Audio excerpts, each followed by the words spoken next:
الحمد لله نحمده ونستعينه ونستغفره ونؤمن به ونتوكل عليه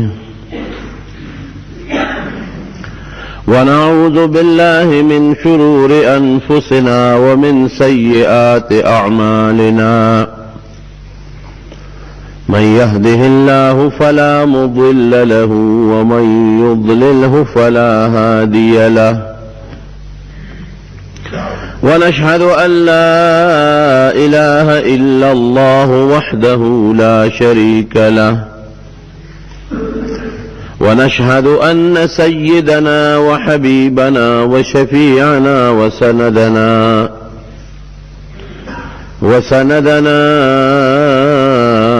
ورحمتنا ومولانا محمدا عبده ورسوله أما بعد فأعوذ بالله من الشيطان الرجيم بسم الله الرحمن الرحيم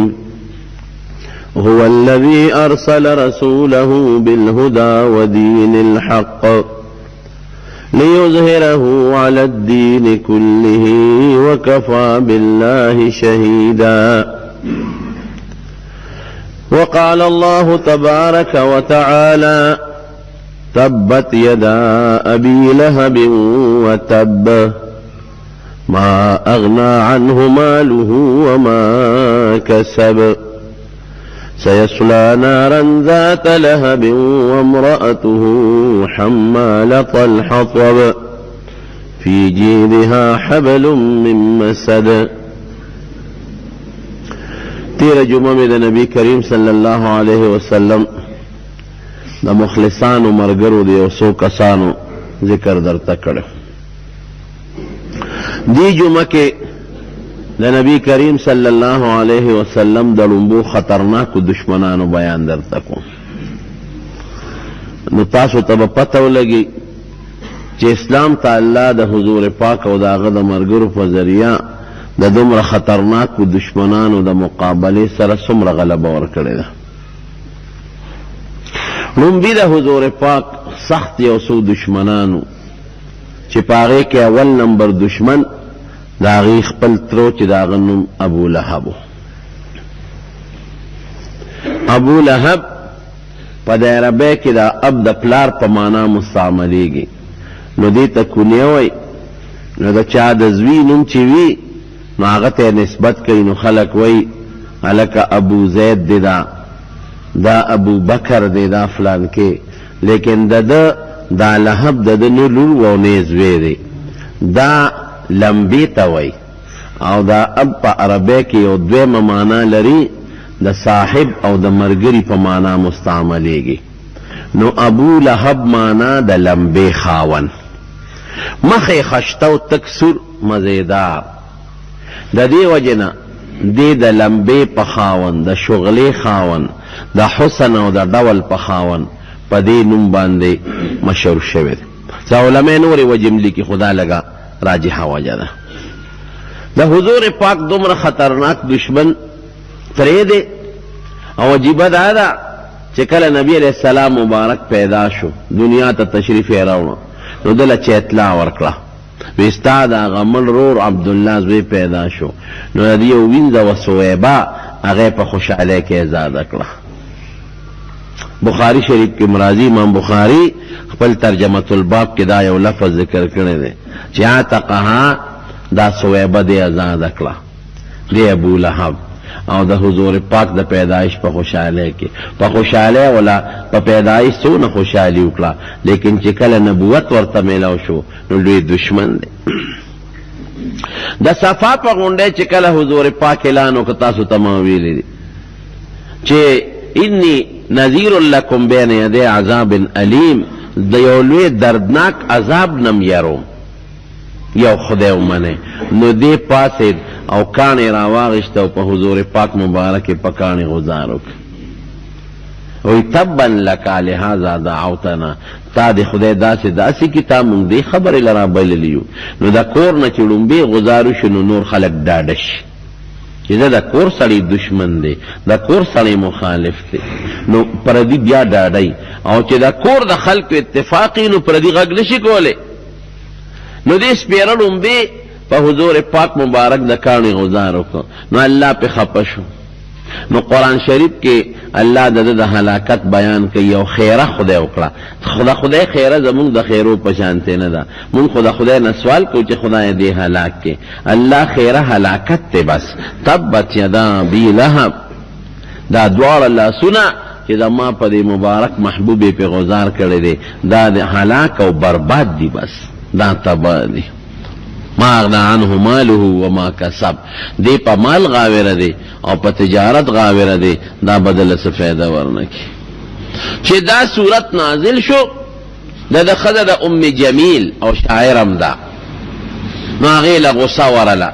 وی خلق اوس زما دا خاون پا حق کے دا سی خبری کئی. نو یو کانی را واغشت دی خدا دی ام جمیل دا حضور پاک دی چاچی، وی ادرے گا چه نبی علیہ السلام پا دے کانی علم چه تا زما خاون تا خیرے کے او ویدا خدای نازلی کردی دی. نو کانی را واغشتا او پا نبی علیہ السلام پس گردی دا. نو داغا وقت کی حضور پاک پا مکہ مکرمہ کی جماعت دا حرم دا بیت اللہ خواہ کی حضرت ابوبکر صدیق ورسالہ دے. نو حضرت ابوبکر ورتوی ویدا اللہ رسولہ ویدا ام جمیل را لو کانی وسر دے دا سے معلومی گی لکا چه دے دا تا پس راغلن دا چاچی دی تا پس را روانه دا. وی ابو بکر انها لن ترانی، وی دا با مو نوینی خواه ما بات خدای سایتی انشاءاللہ. نو چی دا رالا یو خوابل خواه قتل حضرت ابو بکر توی مرگر دی سشو، وی سپی که وی زما دا خاون پا حق دی وی چی قرآن شریف نازل شوه دی او دا برن خبری نازلی دی او زما خاون تا خیره کئی بریده میں پا دی کانی اولم ویسشو مرگره دی. اغا سا خبر اتری و تا اکڑلی او دا واپس لانا.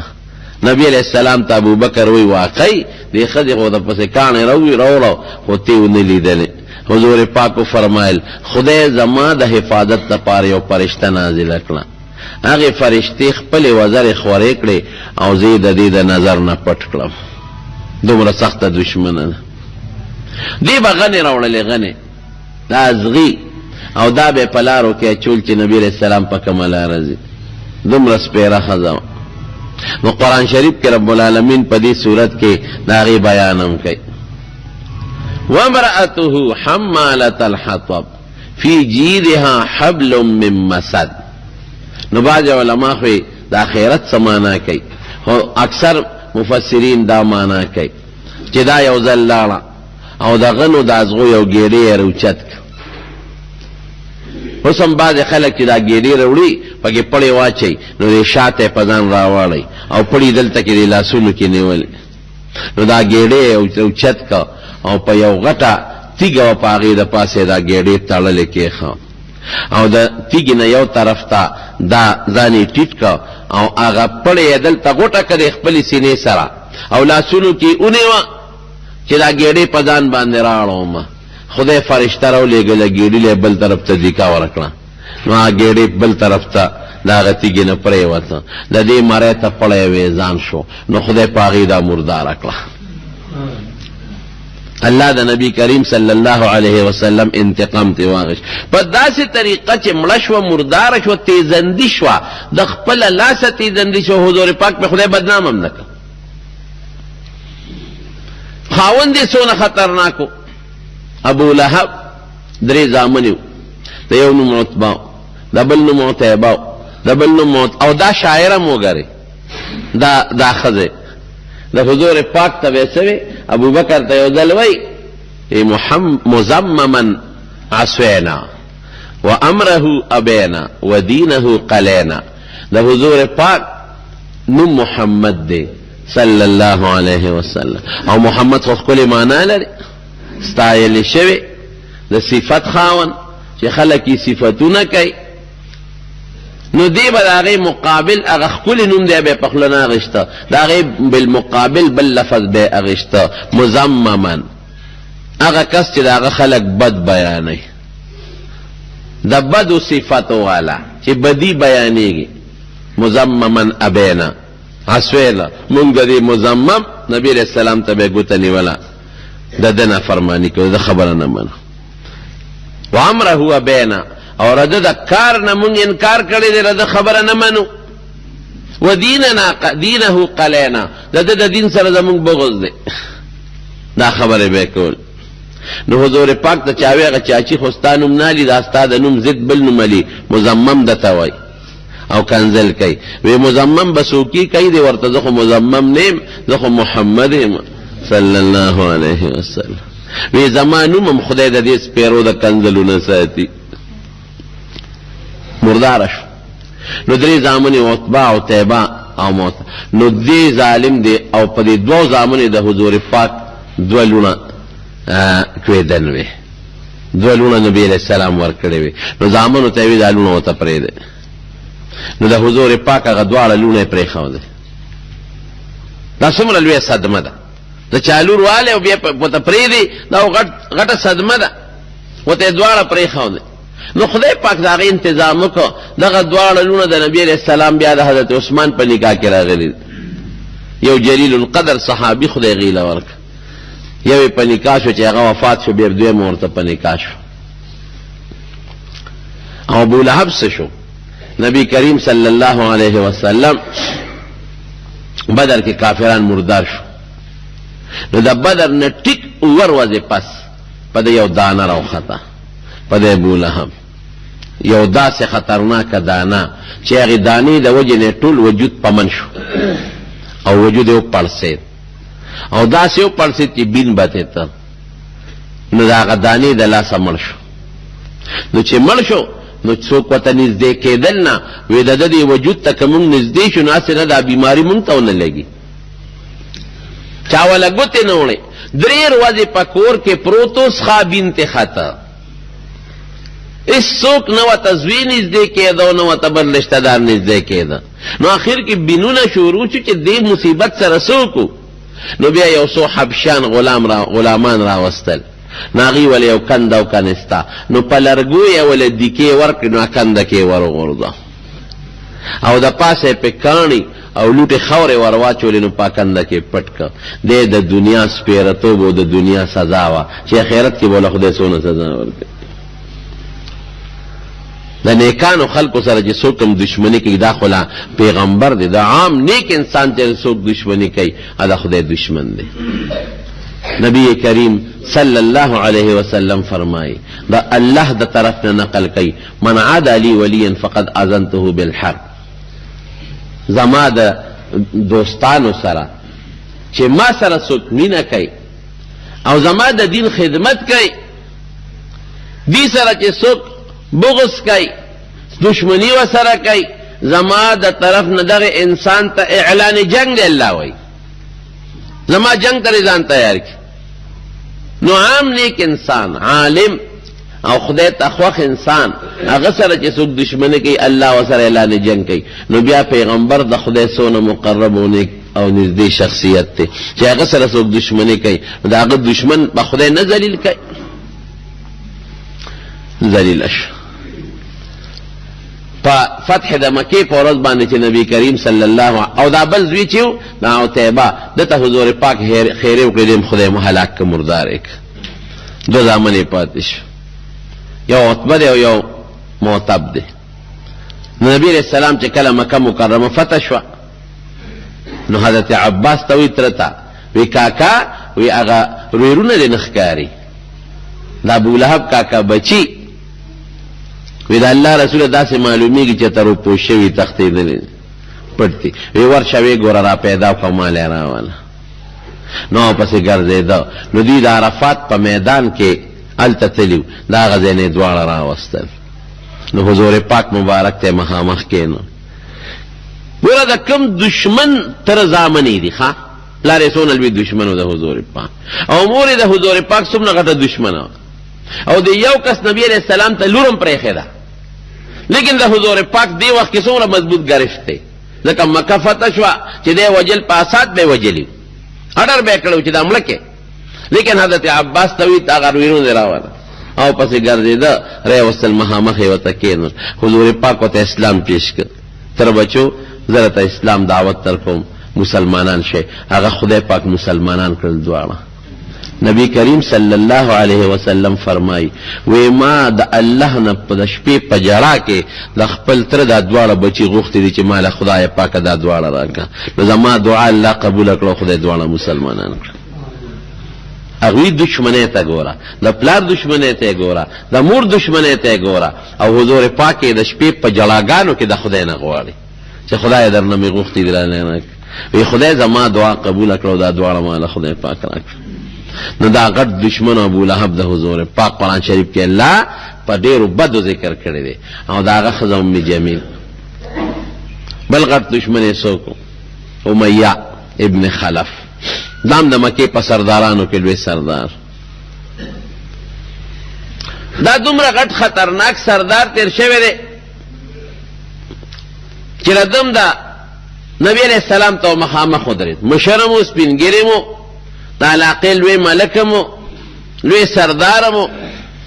نو پیغمبر علیہ السلام پورې بیا ټوکې کولې، را به هغې کله به ودرېده عیاذا بالله. هغه شیطان دی نن نه دی راغلی، جبریل علیہ السلام به یاده نن نه دی راغلی، څه خبرې خو یې درته نه دي کړې. کله به مخامخ ودرېده، ځکه نه هغه قصه مې سې دې کوله غوندې که نه، څه قصه مې سې راته ووایه که نه، داسې سپکې خبرې مې کول. قسم دې چې کله سوچ کوم که نه زه یم دا دین په ډېر لوی محنت راغلی دی، خو په محنت به خورېږم. ګورې محنت باندې راغلی دی، محنت غواړي. کوم چې شال پټي وي شال، او تو سره محنت وکړې وبا دې کې، او یو یې پکې کې پکې سر یې اچې او ډېران پکې اچې، شړ دی خوره دی او ته یې باد کې او فصل پکې وکړې، او بیا دې پرېښود، نو دې بیا خپل زوړ حالت ته ځي که نه ځي، بیا ګورې شړېږي. شړ پټې چې د کله باد که خواري دې ورسره وکړه، نو د باندې به هر وخت خپل نظر ساتي. دې به شړکې نه، دله به هر وخت اوبه ورکې، سره به اچې، فصل به کرې، نو دې به آباد پاتې وي. رب النبی کریم صلی الله علیه وسلم صحابه ډېر محنتونه کړي، دا شړ ځمکې په ډېر لوی محنت آباده کړې ده. اوس هم ګورې دا محنت غواړي، بې د محنت نه، بې د دعوت الله نه او د خدای د بلنې نه بغیر دین د نشر اشاعت او دین رسول او دین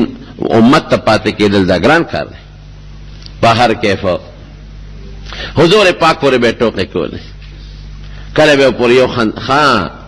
تا باندې وحی راغلی ده، ته پیغمبر یې، د کوم ځای نه دا خبرې زده کې؟ ته خو زمونږ په شان انسان یې که نه، او بازار کې ګرځې او زمونږ په شان ډوډۍ خورې، نو زمونږ او تا کې څه فرق دی چې ته ځان ته پیغمبر وې؟ کله به وې څه خط تله د خدای نه راغلی دی وښایه که نه، کاغذ چټ وښایه دله چټ راغلی دی. حضور پاک مبارک به ډېر زیات تنګ و. یو ځل یې وفرمایل وي خدای به ما له وس راکوي، دې به زه وجنم. د چا په حق کې ګورې دا نه دی ویلی، ماله به خدای وس راکوي، دې به زه وجنم. نبی کریم صلی الله علیه وسلم مدینې شریفې ته لاړ. بخاری جلد ثانی کتاب المغازی کې دا واقع نبی امام بخاری نقل کړی. په مدینه شریفه کې یو صحابي دی حضرت سعد رضی الله عنه، دا هغه د یو بل سره دوستانه تعلقات. نو دا امیہ دین تاجر و تجارت به کو، حضرت سعد رضی الله عنهم تجارت کو تاجرو. امیہ چې بکله د مدینه په خوا تېرېدنو د سعد سره به شپه کوله، د هغه میلمه وو. او چې سعد بکله مکې ته راغی یا د مکې په علاقه به تېرېده، د دې امیہ سره به میلمه و، د یو بل سره نږدې تعلقات و تاجرانو. دا د اسلام نه مخکې کله چې اسلام راغی او نبی علیہ السلام مدینه شریفې ته هجرت وکړ، نو دې سعد د نبی علیہ السلام له اجازت وغوښته چې صاحب که څه اجازت یې ماله راکړه، زه یو طواف کوم، عمرې له ځم. ډېره ښه ده. راغی مکې مکرمې ته، چې راغی د خپل زوړ تعلق په بنیاد د دې امیہ میلمه شو. اوس سعد مسلمان دی، امیہ هماغه کافر دی، خو زاړه تعلقات خو شته که نه، د کافر او د مسلمان اوس هم تعلقات یو بل سره وي. دې راغی د سره میلمه شو.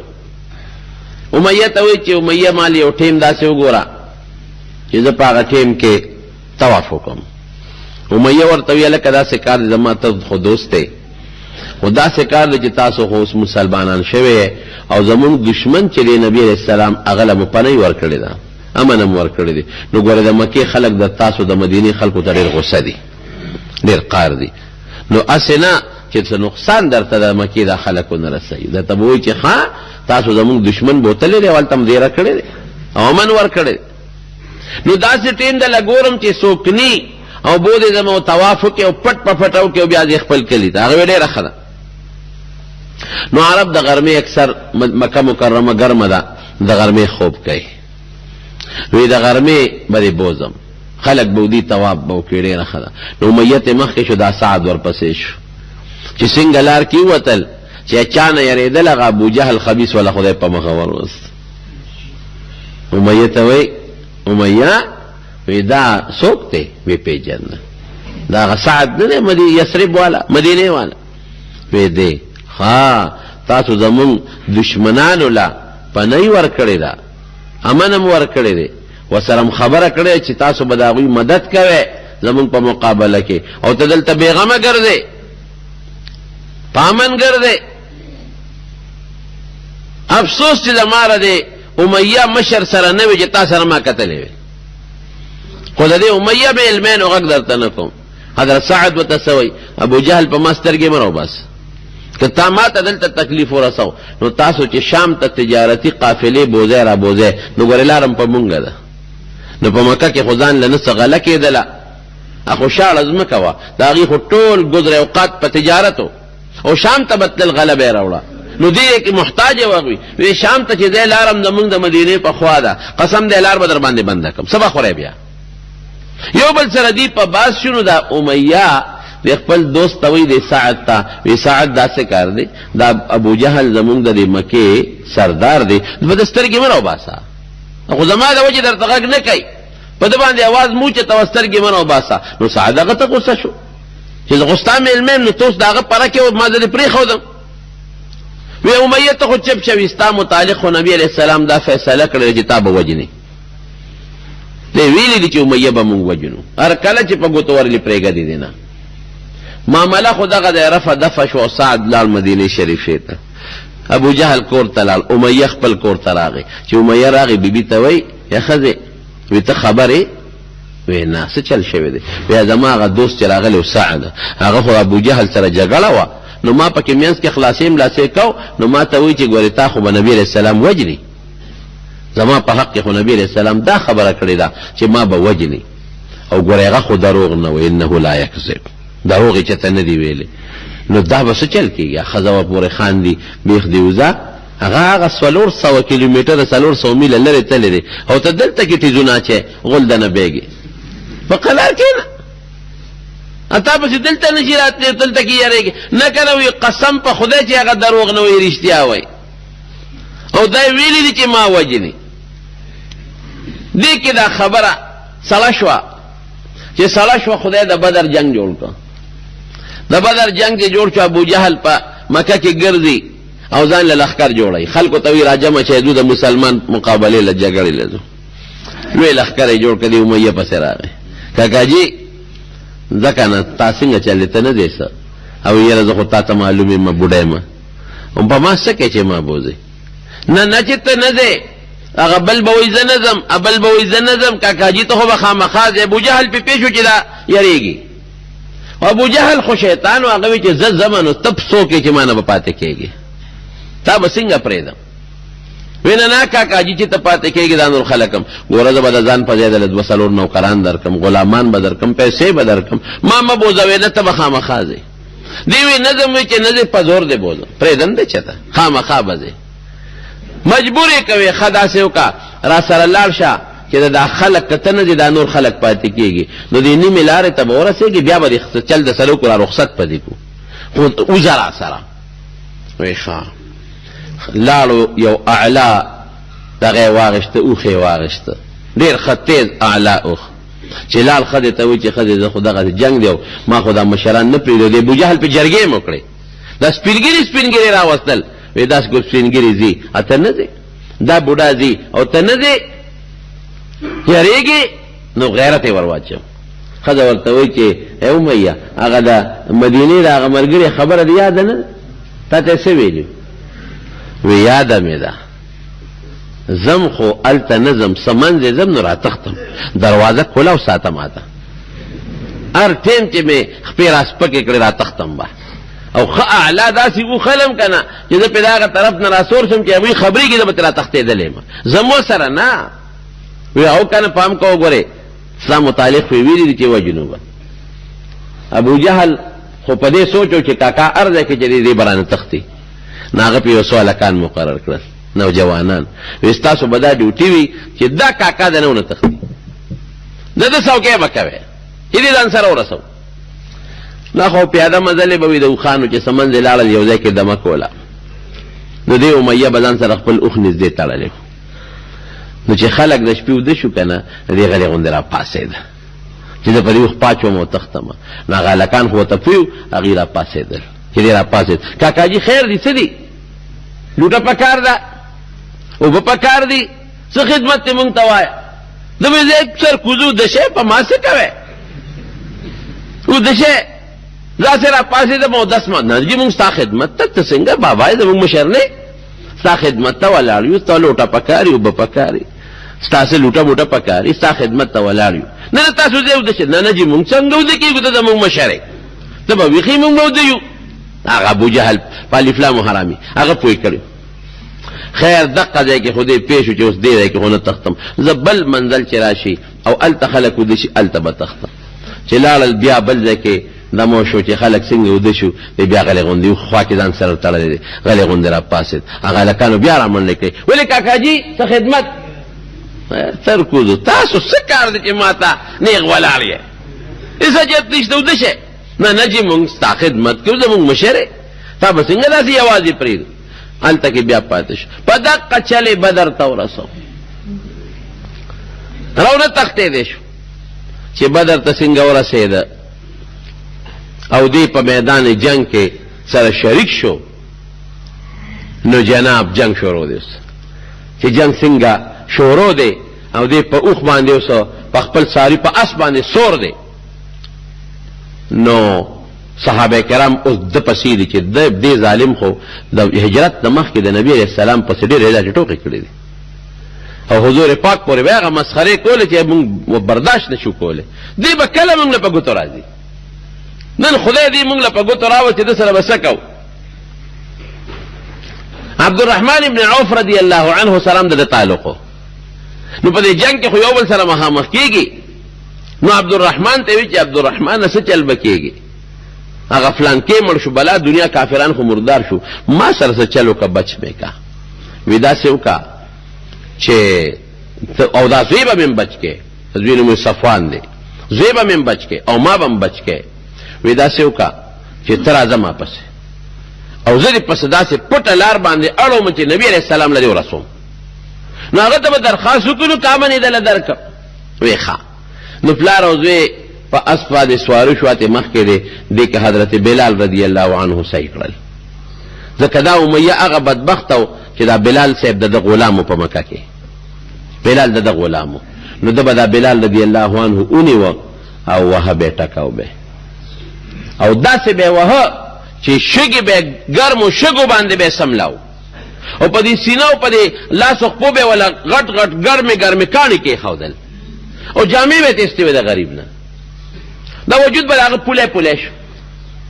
او ماشومانو له به یې دغه نو لختې ورکړې او ایشا به دې وهې ځغلوې او چې کوم ځای به یې زخمي شو په هغې کې به ورته شګی اچولی ته ظالم نو یو ځل یې ماشومان هم تراتو شوي دي دا امیه ورته ولاړ دی او په دې ماشومانو دا حضرت بلال وهي او ټکی او جامې یې تېستلي دي حضرت ابوبکر صدیق چې پرې راغی د هغه پرې ډېر لوی رحم راغی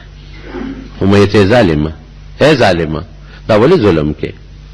وی دې زمونږ د پلار نیکه دین پرېښی دی بل دین اختیار دې خپل زمونږ زوړ دین قبول کړي پرېږده مې وی داسې وکړه په مې را خرڅ کا دا بلال په ما را خرڅ کا وی خرڅوم خو دومره پیسې به راکې ډېرې پیسې یې د اندازې نه زیاتې وې حضرت ابوبکر وی بس وشو زما په دغه پیسو شو نو دا هغه ظالم و چې حضرت بلال به په مکه کې و نو حضرت بلال نبی ابوبکر صدیق واغېسته نو چې په بیه واغېسته را یې وسته نو حضرت بلال ورته څه وی وی ابوبکر که زه خپل خدمت لا اغېستی یم او که خدای له دې اغېستی یم که خپل خدمت لري غشتې نو ستا خدمت وکوم او که د خپل رب لا غشتې نو پرېږده ما چې خپل خدای راضي کړم وی بلاله وی ما ته الله لا غشتې ځه د خدای په نوم مې ذات کړې نو حضور پاک وفرمایل بلال ابو بکر سیدنا ابو بکر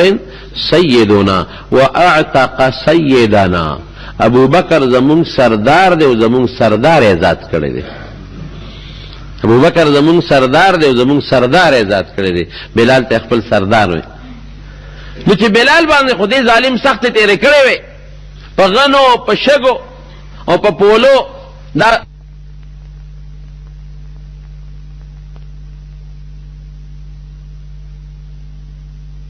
امیہ اے خلقا ګوره که د امیہ نن خلاص شو بیا زما خیر نشته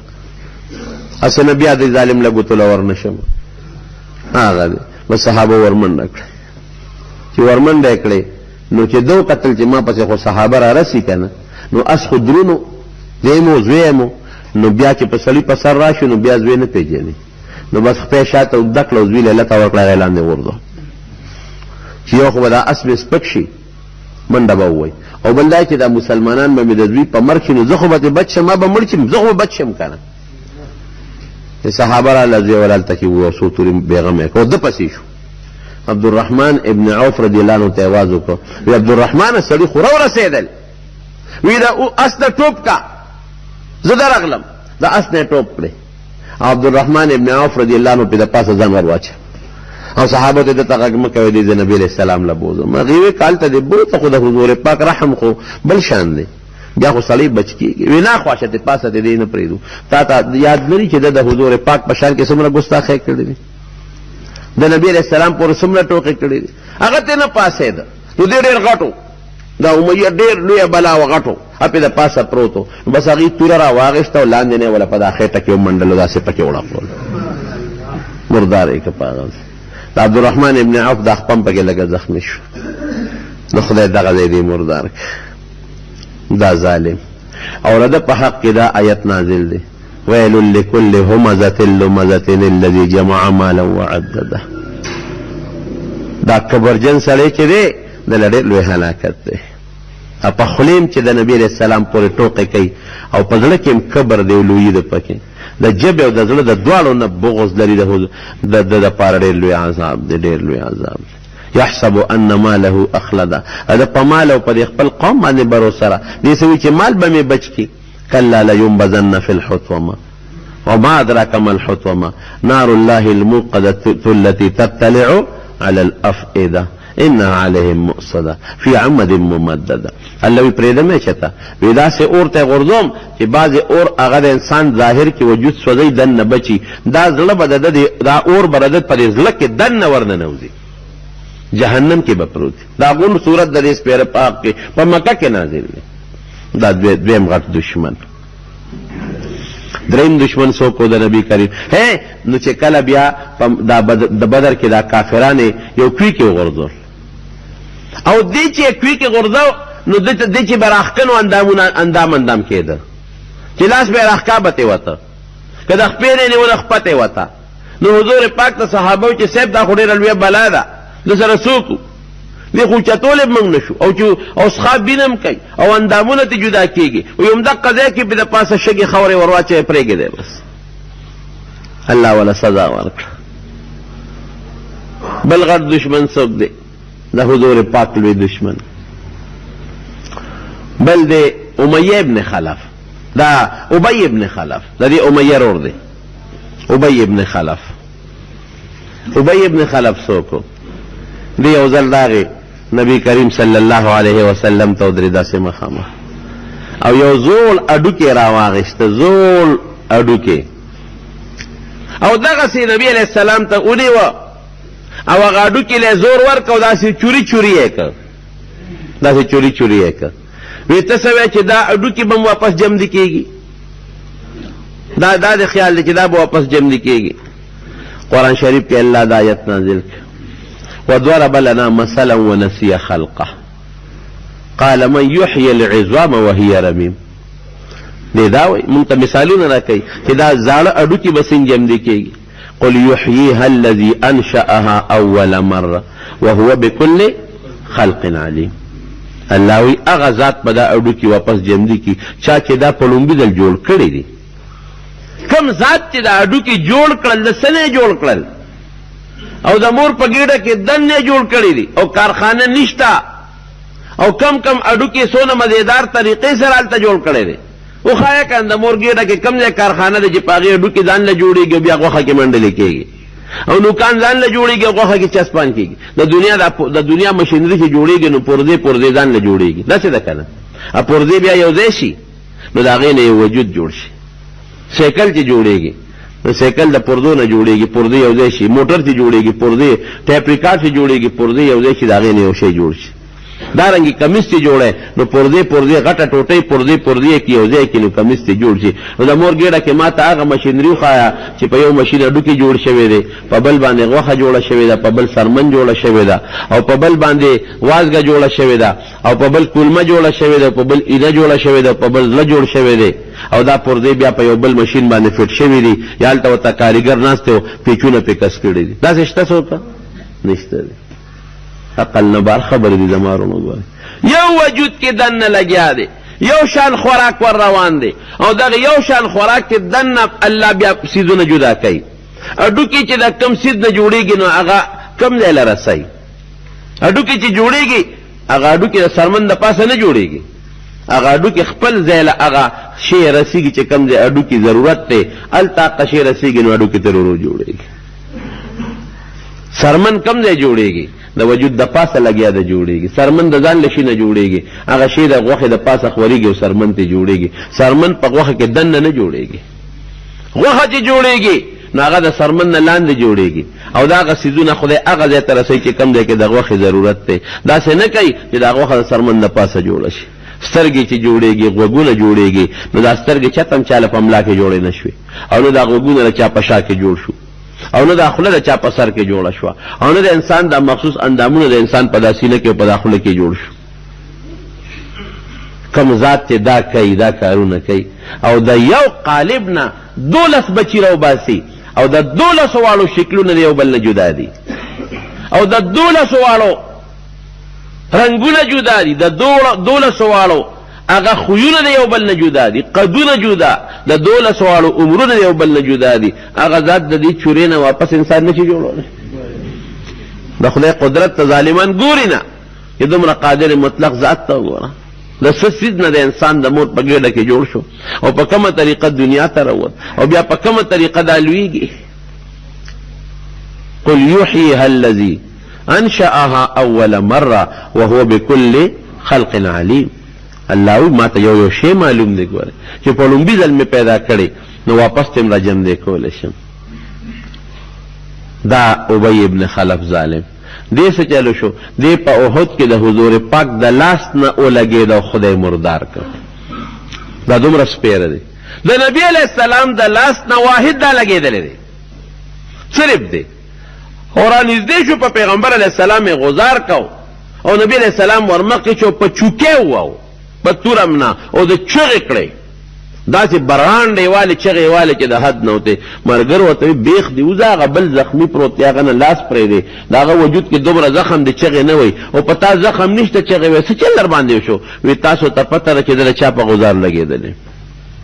وجود مې ټول ټوټې ټوټې دی در نه اډوکو نه مې دردونه راخېږي د حضور پاک دقې غزار د وجې نه خدای مردار کړ. یاد وساته حدیث پاک کې راځي وی دوه کسانو نه ډېر بدبخته څوک نشته یو هغه چې د حضور پاک باندې غزار وکړ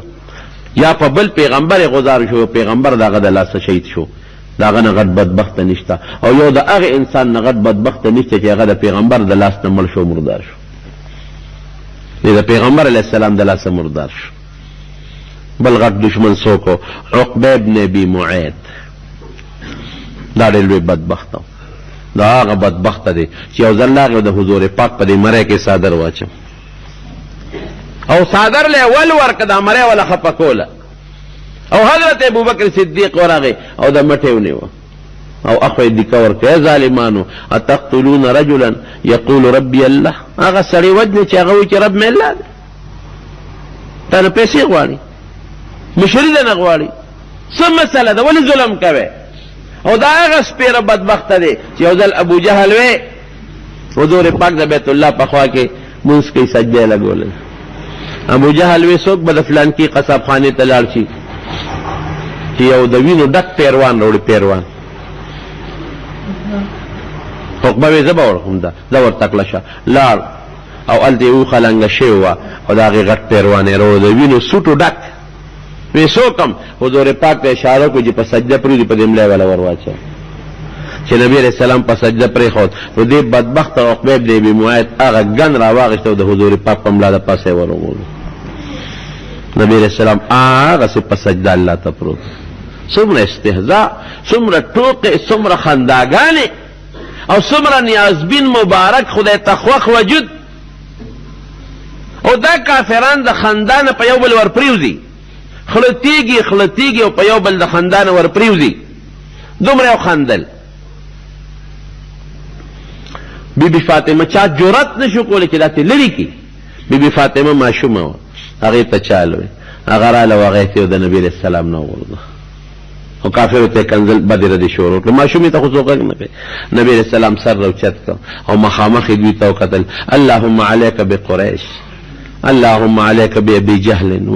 وعتبه وفلان وفلان. خدایا دا راونیسي الله، بس څوک هم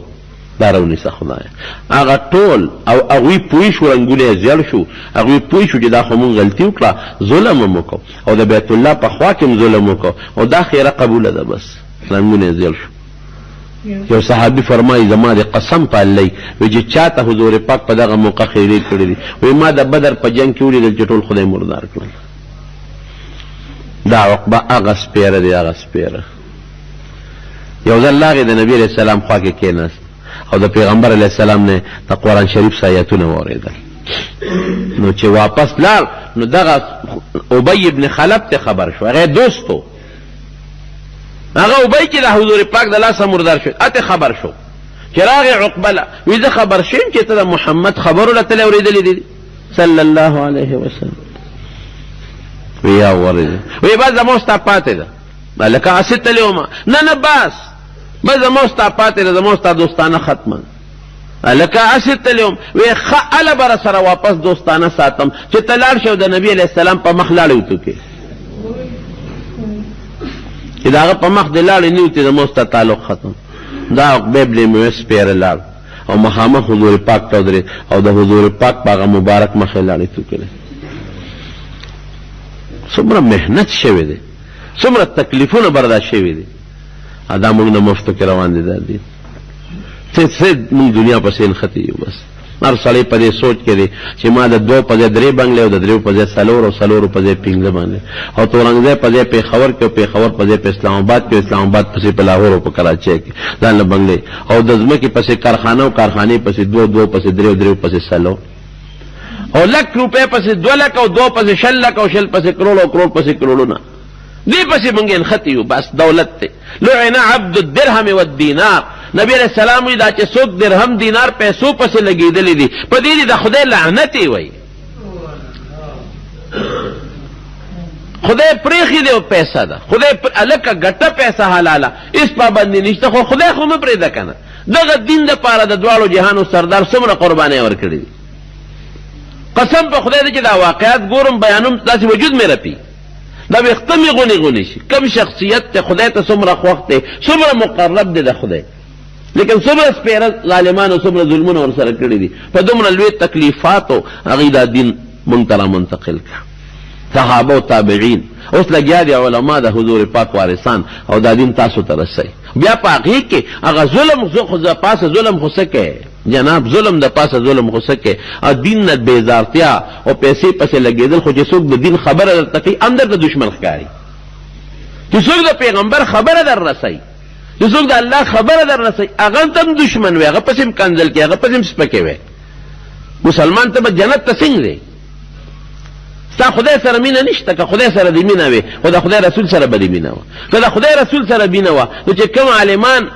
او کم نیکان دیندار تبلیغ والا او نیکان صالحان لګیا دي د خدای د دین خبرې درته کوي، خو هغې ته ول دشمنان نه وي که نه. نو چې ته د خدای د دین خبرې درته څوک رسوي او هغې کې نکتې راوباسې او هغې ته دشمنان وی هغې پسې کنځل کې خو معلومه دا شوه چې اسې د ګیره پرېښې ده اسې کلمه وی نور خدای سره د مینه نشته خدای دې نه دی خوښ زه چې د چا خوښ یم زما کور به یې خوښي زه چې د چا خوښ یم زما بچي به یې خوښي زه چې د چا خوښ یم زما نوکر به یم خوښي خدای چې د خوښ دی د خدای کور به دې خوښي څوک چې د خدای د کور خدمت کوي څوک چې د خدای د دین خدمت کوي هغه سره به مینه کوي او که ته د خدای د دین خدمتګارو ته کنځل کې سپکې ورپسې وی قسم په خدای که اسې وی چې زه مسلمان یم خو زما ګمان در باندې نه راځي ته به منافق یې داسې لګې منځونه کې څوک سوچ وکړي دا خو اسانه خبره باندې څومره په تکلیفاتو دا دین را رسېدلی څومره محنتونه دې دپاره شوي دي نو دې سپېره راغی هغه چلې حضور پاک مما مبارکې لاړې توپ کړې بدر کې ګرفتار شو چې ګرفتار شو ونیولی شو مقام صفرا یو ځای دی هلته ورسېد صحابه وایي تا مونږ پرېږدو چې ته مونږ هغه ير دي چې تا دا سپېره پلیتې د دوزخي لاړې په کم مبارکه چهره توکلی دی مالته مردار که په مقام صفرا کې جهنم ته ورسېد دا غټ دشمنانو د نبي علیه السلام د دې دومره غټو دشمنانو باوجود د مکې د لویو سردارانو باوجود د لویو کارخانهدارو د لویو دولتمندو خلکو د دشمنۍ باوجود ووایه دین خدای مضبوط که که نه که حضور پاک له خدای غلبه ورکړه که ور نه کړه هغه دشمن خدای هلاکه که نه که دا مثال دی دقه رنګې به خدای دې دین له غلبه ورکوي دا به لګي انشاءالله غلبه به خوري او دشمن به خدای ذلیل کوي اره زمانه کې امریکې دا کم لانجه چې وشو دا 9/11 چې دی ورته وایي که څه نوم ورته وایي هغې نه پس دوی لګیا دي په افغانستان حمله کوو په عراق باندې کوو په پاکستان ته باندې جوړوو یو ځای بل ځای او مدرسې باندې بمبارۍ کوو مولیان وجنو څه کوو څه کوو څه کوو رښتیا ووایه د دغې امریکې د دغې لانجې نه مخکې ستا په ملک کې په پاکستان کې مدرسې ډېرې وې کوس ډېرې شوې مخکې عالمان ډېر کوس عالمان زیات شو مخکې حافظان ډېر کوس حافظان زیات دي او زیات شو دین خو چې دشمن راځي څومره کوشش کوي خو هغه امره خدای د دین مدد هم کوي یو زمانه دا و چې زمونږ په دې ټول کلي کې یو حافظ و یو دوه درې دېرش پو ختم دی په یو جومات کې څه حافظان کم دي زمونږ په دې کلي کې راشه وګورئ زه نن په خپل کلي کې د الله په فضل حافظان نشم شمېرلی دومره ډېر دي په دې ټوله ضلع 400 کې ما ته صرف 3 مدرسې یو د 400 مدرسه وه یو د اتمانزو وه یو رتنګي وه دا 3 مدرسې وې او دلته باباجي زمونږ درس و په دې تورنګزو کې راشه کنې په دې خپل کلي کې مدرسې وشمارئ څونه دي په دې غونډه 400 کې وشمارئ د شمېر نه زیاتې دي مردان وګورئ نوخار وګورئ د خدای فضل دې دومره مدرسې شو چې د حد نه وتې عالمان بدل تخپل ستا د ملک نو د بار براتل باجوړ مولا دی او کابل مولا دی او دیر مولا دلته کې به امامتۍ کولې راشه وګوره شکر ستا په خپل کلي کې څومره خپل عالمان پیدا شو ور دین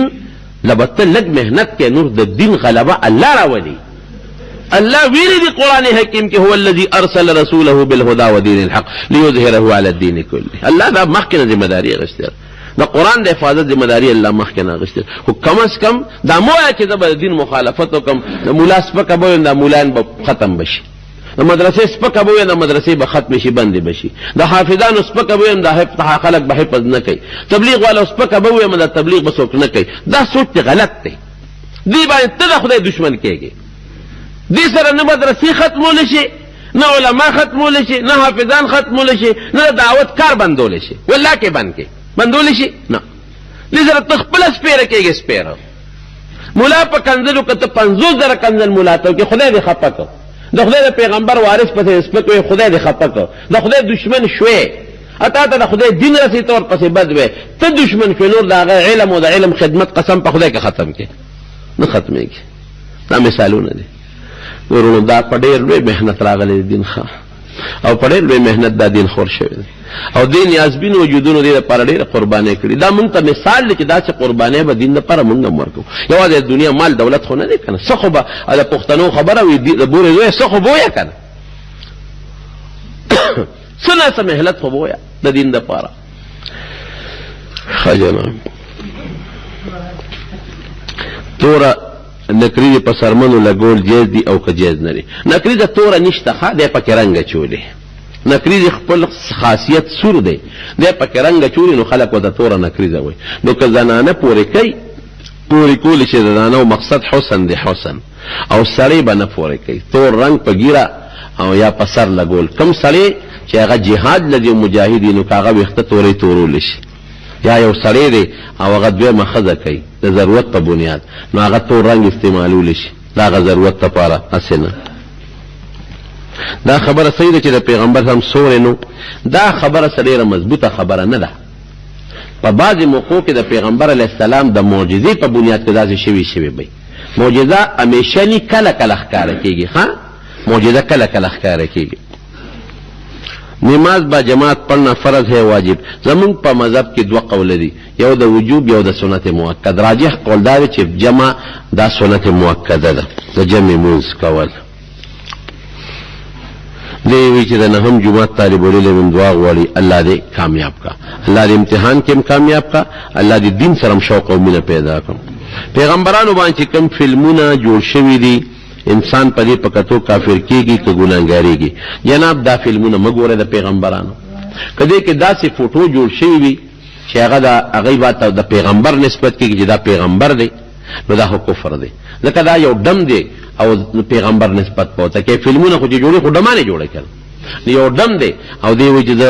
نوم په پیغمبر خو دی نو په دم د پیغمبر نوم کې خو خو یقینا کفر دی او کدا سي ني داسې وی چې د صحابه نومونه په خو دی وي نو خو دمان دي کنه په دې فلمونو کې چې دا کم خلک کار کوي داسې شدي او فنکاران وي موږ ورته سوایو دمان نو چې په دمان د حضرت بلال نوم کې خو او په بل ډوم په ډوم د حضرت ابوبکر نوم کې خو او په بل د حضرت عمر نوم کې خو او د حمزه د نوم کې خو ډېر لوی ګناه شدید ګناه ده دمانو لدغه نمونه فلمونه دا قتلم جرم دی دا جوړولم جرم دی دا خرڅولم جرم دی شیر سے مقلد ماته وی تاسو د امام ابو حنیفه په مذهب کې امام ابو حنیفه رحمۃ اللہ علیه د نبی علیہ السلام په مذهب موږ د پیغمبر علیه السلام خدا خو علمي تاسو کو ډیره وګړه خبره دی راونی و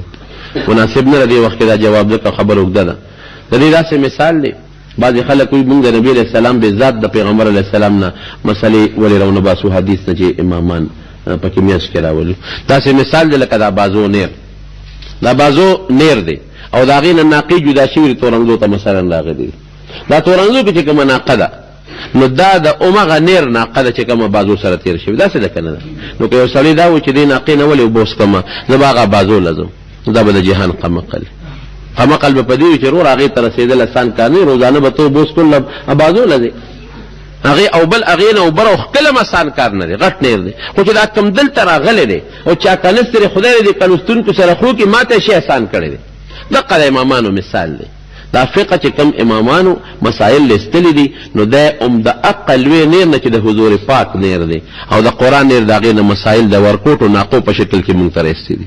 ځکه د حدیث نه ارسلی مسله معلومول نشي د قران نه ارسلی مسله استی نشي دی امامانو کور کارخانه نه ولا ګولې چې په کارخانه جوړې کړې دي د قران او سنت نه مسلې رسېدي دي دغه مثال د لکادي ناقه او بسکل د بازو رني روبدي د ابو حنیفه رحمت الله علیه شافعی صاحب احمد صاحب چې کوم مسائل موږ ښکارا کړی دي نو دغه د قران او حدیث مسائل دي خو د قران او حدیث نه استنباط کول او دغه نه مسائل لستل دا د هر چا کار نه دي هغه اصول غواړي هغه قاعده غواړي هغه کې دراویانو چې کوم مونږ تراسي داوی په جندل پکار دي او تطبیق دی ترجیح دا تعارضونه د فکیدل د ډېر مشکل خبرې دي نو دا قمقل سړی چې څوک دا خبرې کوي یو سړی چې پوکې ورکې نو هغه حرامېږي او کنه حرامېږي نه په پوکې نه حرامېږي صرف دومره ده چې دوه قسمه څیزونه دي یو هغه چې د انسان د پاره خاص شي وي لکه چای پیاله کې چای ده نو هغه پیاله کې چای ګرمه ده یو سړی ول پوکې ورکې نو ورکول شي ولا لکه هغه چای صرف دیس کې بل څه پینس کې یو داسې لوخه دی چې هغه باندې زم او بس کم لکه غټ لوخه دی او ډیر وبدي زیمس کم دیمس کې نو هغه له پوکې نه ورکې هغه له ځکه پوکې نه ورکې چې بیا بل سړی او بس کې نو هغه بد غني اته نفرت کوي او اجازه د خپل بلاس پکې ورغی یا د خپل نه پکې چې پرې وته نو هغه بد غني نو مشترک لوخي باندې چې بندو بس کې هغه کې دی پوکې نه وای که خاص پیاله یو سړی په چیس کې یا پیس کې بل څوک پینس کې هغه له ګرمه ختمېدلو لپاره پوکې ورکې نو خیر په پوکې شي حرامېږي نه نسوار والا که پوکې ورکه غم جوړيږي ګوره د کور کې پریشانی دعا غواړي دعا وکړه الہ العالمین زمون په حالت برحم وکړه خدای د فتنو مصیبتونو آفتونو په امن او امان کې وساته. رب العالمین کوم دین د پاره چې د دوالو جهان مبارک سردار قرباني ورکړي خدای هغه دین زمون په جن او په مرګ نصیب کړي.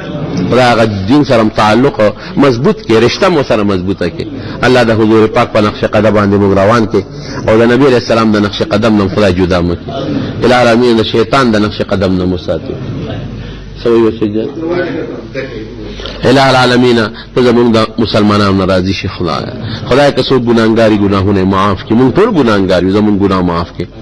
الہ العالمین چاته څه مشکلات دي خدای مشکلات او تکلیفونه ته په خوشاله باندې بدل.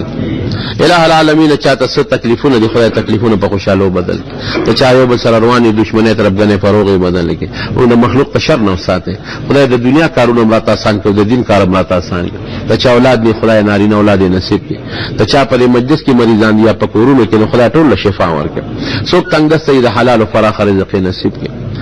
الہ العالمین ته زمونږ ناراضي شي، خدای ته زمونږ ناراضي شي، خدای ته زمونږ ناراضي شي. الله زمونږ د مدرسو د علماء حافظان او قاریان او داعیین الی الله مجاهدین او عام مسلمانانو د وطن حفاظت وکړي. زمونږ په وطن کې الله د قران او د سنت نظام راول.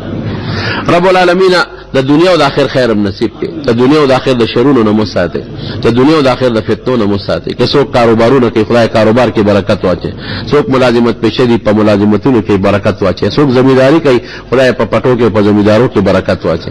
او خدای د دنیا او د آخرت د مشکلاتو نه پامن کې وساتي. بعض دوستان دي داغي په راتلونکي هفته کې سودونه دي دعای غوښتل دعا وته کوي چې هغه ودونه ولا خدای بختور کړي او ته په خیر او په خوشاله سره ته رسول کې تر ناراضي شي. او د چا اولاد نشته بچی جاروي زمون مرګره د اولاد نشته، چا چې اولاد دي دعا وکړي د جمع